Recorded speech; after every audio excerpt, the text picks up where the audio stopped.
Tersangka pembunuhan dan pemerkosaan gadis penjual gorengan di Padang Pariaman, Sumatera Barat atau Sumbar, Indra Septiawan alias IS, sempat mengganti baju dan nongkrong seusai melakukan aksi bejatnya. Hal ini terungkap saat polisi melakukan penyelidikan mendalam pasca penemuan jenazah korban NKS 18 tahun.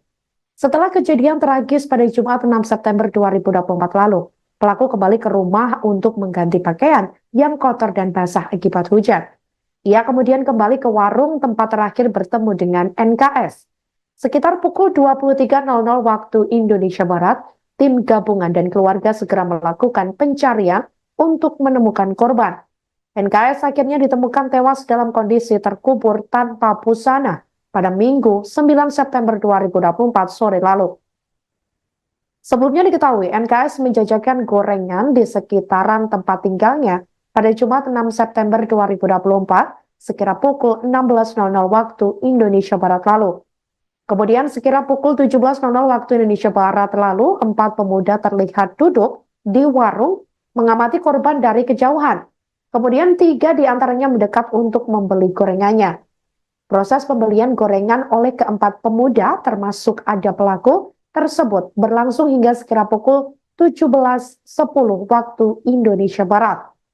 Kondisi hujan lebat sore itu terbesit rencana oleh pelaku meruda paksa korban. Sekira pukul 18.25 waktu Indonesia Barat, IS melihat korban di pasar Gelombang saat ia berjalan pulang. Ketika terpisah dari rombongannya, IS pun mengikuti korban. Hanya beberapa menit kemudian, sekira pukul 18.30 waktu Indonesia Barat, pelaku mengadang dan menyekap korban. Saat mengadang, Indra sudah menyiapkan tali rafia merah untuk mengikat korban agar memudahkan niatnya meruda paksa NKS. Awalnya pelaku tidak ada niatan untuk membunuh dan hanya ingin meruda paksa korban. Namun situasi berubah ketika NKS melawan. Akibatnya, IS menyekap korban selama sekitar 6 menit hingga korban tidak sadarkan diri.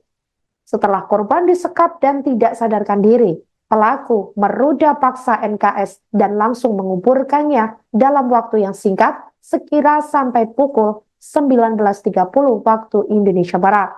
Kepolisian menduga kuat NKS sudah tidak bernyawa saat dikuburkan oleh tersangka IS. Dugaan ini disampaikan berdasarkan informasi dari tim forensik yang sudah dikantongi oleh pihak kepolisian. Download Tribun X sekarang, menghadirkan lokal menjadi Indonesia.